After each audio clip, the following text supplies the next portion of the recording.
आज आपण वर्तमानपत्र वाचतो. वर्तमानपत्र वाचता वाचता वाचता वाचता लक्षात आलं चॅनल आली. चॅनल आले आले आले आपल्या लक्षात आलं की बाबा आता तुमचा सोशल मीडिया आला, कम्प्युटर आले.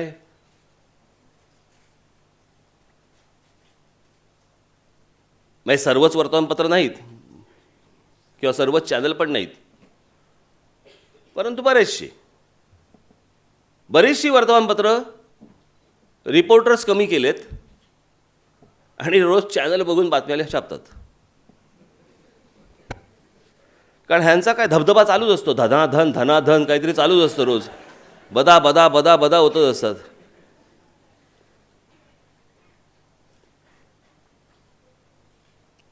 बऱ्याचदा आता इलेक्ट्रॉनिक माध्यम म्हणजे जे टेलिव्हिजन चॅनल्स आहेत हे बऱ्याचदा अनेकदा बातम्या करताना आज असं लक्षात येतं की मूळ बातम्या असतात, रिपोर्टर्स पाठवतात, पण बऱ्याचदा बातम्या करत असताना त्यांच्या लक्षात येतं की बऱ्याचदा ट्विटरवरच्या किंवा व्हॉट्सॲपवरच्या बातम्या ह्या वेगळ्या प्रकारे रंगवून टेलिव्हिजन चॅनलवरती दाखवल्या जातात.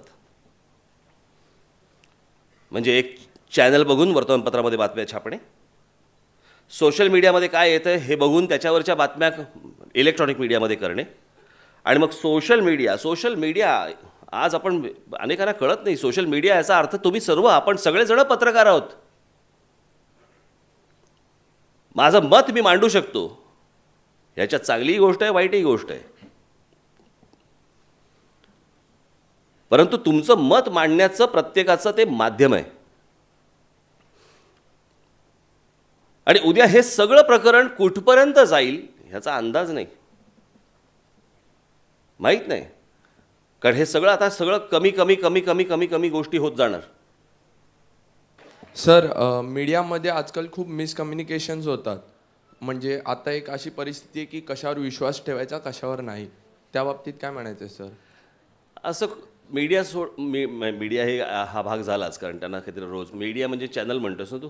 नाही सर, ओव्हरऑल म्हणतोय, लाईक एक न्यूजपेपर असो पण किंवा हे एक पूर्वीपासून चालत आलेल्या आहेत गोष्टी, ही काही नवीन गोष्ट नाही आहे. आणि जसं मी एक मानतो, मी पक्ष चालवताना संघटना चालवताना या सगळ्या गोष्टी असतात. माणसं गुणदोषासकट स्वीकारायची असतात. प्रत्येक वेळेला दोषावरती बोट नाही दाखवायचं, त्याच्यातले गुण पण असतात. तर ते जे माध्यम तुम्ही पाहतात, मला असं वाटतं की त्या गोष्टींकडे बाजूला सारा, त्यातनं काही बोध घ्या, परंतु त्यातल्या चांगल्या गोष्टी ज्या आहेत मला असं वाटतं त्या आपण घेणं खूप गरजेचे आहेत. आता आपण पत्रकारांचे भरपूर प्रश्न आलेत ते घेऊयात. प्रणाली कापसे विचारतात, सुरुवातीला तुम्ही प्रसार माध्यमांनी सुरुवातीला तुम्हाला डोक्यावर घेतलं होतं, आता तुमचा पडता काळ आलाय म्हणून तुम्ही प्रसार माध्यमांवर आग पाडता. पहिली गोष्ट म्हणजे मी तुम्हाला सांगितलं नव्हतं, कळलं का?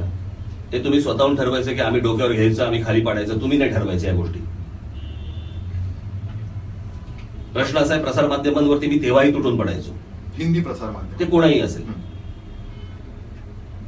प्रश्न असा आहे, तुम्हाला कोणी सांगितलं नव्हतं मला डोक्यावर घ्या म्हणून, आणि तुम्हाला इतरही कोणी सांगत नाहीत की आम्हाला डोक्यावर घ्या आणि आम्हाला खाली ठेवा वगैरे.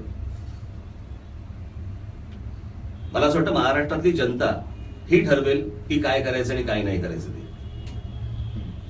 आणि दुसरी गोष्ट म्हणजे आता ज्या प्रकारे वर्तमानपत्रांमधले काही वर्तमानपत्र पकडली आणि काही बरीचशी चॅनल्स पकडली, ही तर म्हणजे विकल्या गेल्यासारखी बातम्या टाकतात भाजपच्या, जवळपास विकले गेले. म्हणजे त्या दिवशीचा आकडा होता तुमचा काय तो, आता नगरपालिकांच्या निवडणुका कधी झाल्या वगैरे त्या नगरसेवकांच्या, 100 भाजपचे आले, 99 राष्ट्रवादीचे आले. हेडलाईन काय? भाजपची सरशी. का? राष्ट्रवादीचं का नाही? एका माणसाचा फरक होता ना. पण टाकताना ह्या बातम्या का टाकता तुम्ही? तुम्हाला म्हणायचं माध्यम बायस्ड आहेत. माध्यम नाही, पत्रकारांचा नाही विषय हा त्यांचे मालक सगळे विकले गेलेले आहेत. यांची सगळ्यांची कामं असतात या मालकांची.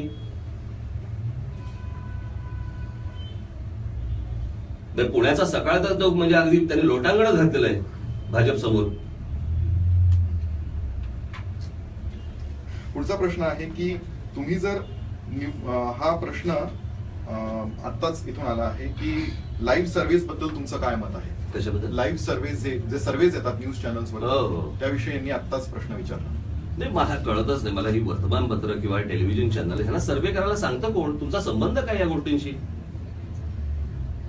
तुम्ही बातम्या द्या ना, सर्व्हे कसले करतायत, सर्व्हे कशासाठी करतायत? राजकीय पक्षांकडनं पैसे घ्यायचे आणि त्यांच्या बाजूचे सर्वे करायचे. पण सगळे तसं नाही करत. हो, म्हणजे सगळे करत नाहीत म्हणजे काय. आता बिहारच्या वेळेला काय झालं होतं, बिहारच्या वेळेला भाजप येणार म्हणून अनेक जण सांगत होते, पूर्ण उलट झालं. काही चुकले आणि सर्वे. पण तुमचा संबंध काय याच्याशी, या सर्वे करण्यात तुमचा काय संबंध आहे, कशासाठी करताय तुम्ही, मला जरा एकदा समजून सांगा मला. वर्तमानपत्रांचा आणि चॅनलचा हे सर्वे करण्याचा काय संबंध आहे? आम्ही राजकीय पक्ष म्हणून आम्ही स्वतः केला, आम्ही समजू शकतो की आम्हाला एक अंदाज येण्यासाठी. तुमचा काय संबंध? जनमताचा कौल घेण्यासाठी. कशासाठी? लोकांमध्ये काय चाललंय मग जाणून दाखवू घेणं नका, माध्यमांचं पण एक मग आहे. दाखवू नका अगोदर. तुम्ही निवडणुका झाल्यानंतर ते दाखवा, काय करायचं ते करा. मी मगाशी तो सकाळबद्दल बोललो ना, पुण्याच्या, परवा दिवशी आलं पुण्यामध्ये भारतीय जनता पक्षाला कौल. तुम्हाला कोणी सांगितलं, कोणाला विचारलं तुम्ही? बरं, 50 लाखाच्या शहरामध्ये तुम्ही 2000 माणसांना विचारणार, कोण 2000 माणसं आहेत ही? सांगताना सांगणार सॅम्पल सर्वे आहे आणि लिहिताना लिहिणार की 95% लोकांनी सांगितलं. अरे 95% लोक. त्या दिवशी काहीतरी तो नरेंद्र मोदींचा काहीतरी आला होता ना ऍप, का काय ऍपच आला होता ना काहीतरी, त्याच्यावरती काहीतरी त्यांनी विचारलं वगैरे. भीम app. नाही, तो भीम नाही, त्याच्या अगोदरचा नरेंद्र मोदी app. तो काहीतरी आला होता ना की नोटबंदी बद्दल काय वाटतं वगैरे, असा काहीतरी विषय होता. 5 लाख लोक होते देशभरात, 125 कोटी मधले 5 लाख लोक होते आणि त्याच्यावरती सर्व वर्तमानपत्रांच्या दुसऱ्या दिवशी बातम्या. 94% लोकांनी सांगितलं की नोटबंदी आम्ही स्वागत करतो. 94%. 94%. बरं, तुम्ही हे सांगितलं का की 5 लाख लोक होती म्हणून? ते नाही सांगत. हे इतकं ठरवून चाललंय ना वर्तमानपत्रांचं आणि चॅनलचं. नरेंद्र मोदींचा जो सर्वे होता त्याच्यात अनेक त्रुटी होत्या आणि त्या आम्ही माध्यमांनी दाखवल्या पण होत्या. पण मी स्वतः काही अशा सर्वे अनेक गोष्टी आहेत ज्या मी तुम्हाला बसून सांगेन, जे तुम्हाला माहिती आहे. नाही, मी सगळ्या सर्वेंची बाजू घेत नाही, नाहीये. हा सर्वे सोडून द्या, हा. परंतु ज्या प्रकारच्या बातम्या येतात, म्हणजे त्यातला एक टाइम्स ऑफ इंडिया गेला विकला. टाइम्स ऑफ इंडिया तर बातम्याच नाही टाकत, मोदींच्या विरोधातली बातमीच नाही टाकत, आणि टाकली तर एवढीशी कुठेतरी आतमध्ये. पण ते डिमॉनिटायझेशनच्या विरोधात लिहितात बरंच. कुठे काय टाइम्स ऑफ लिहितात? इंडिया. अहो, एक मिनिट, मला असं वाटतं की एक बातमी विरोधात टाकायची आणि 99% बातम्या बाजूने टाकायच्या. न समजणे इथे दुधखुळे आहोत का आम्ही?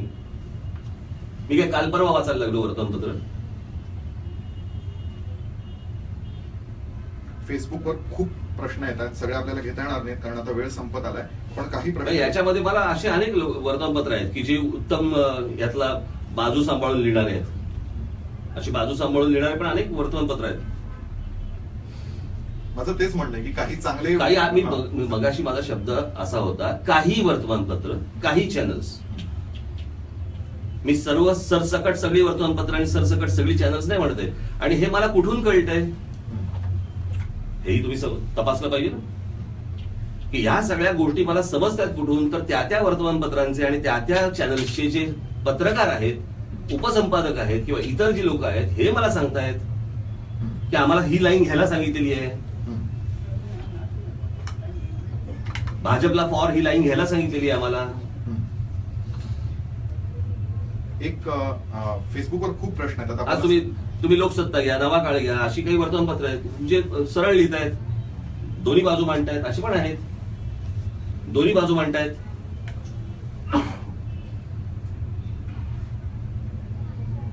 सकाळसारखं नाही घालीन लोटांगण. ममता बॅनर्जी या बंगालमधून जोरदार विरोध करतायत, पण महाराष्ट्रातून असा एकत्रित फोर्स कोणताही डिमॉनिटायझेशनला विरोध करणारा झालेला दिसत नाही. नाही, कसं आहे, या सगळ्याबद्दल प्रत्येक वेळेला बोललं गेलं, परंतु ज्या वेळेला बोललं गेलं त्याच्यानंतर त्या बातम्या ज्या प्रकारे चालवायला पाहिजेत. तुमचा राग खूपच आहे माध्यम. अर्थातच आहे, कारण ज्या प्रकारे हे सगळं चालू आहे ना आता, की बोलायचंच नाही, सत्ताधाऱ्यांबद्दल काही बोलायचंच नाही, थोडं बहुत लिहून आणायचं. आता मी बोललोय, कदाचित उद्यापासून लिहितील, माहित नाही मला. यांचा समाचार घेऊच, या सगळ्या गोष्टी करूच. मी तुम्हाला फक्त एवढंच सांगायला आलोय, आजपर्यंत तुम्ही मला भेटायला येत होतात, आता माझ्या सकट नेते मंडळी तुम्हाला भेटायला येणार आहेत.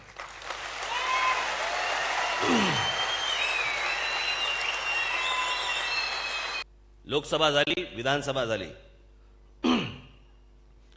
आणि आता महानगरपालिकेच्या निवडणुका झाल्या. हा पाहिलेला पराभव हा तुमचा शेवटचा पराभव.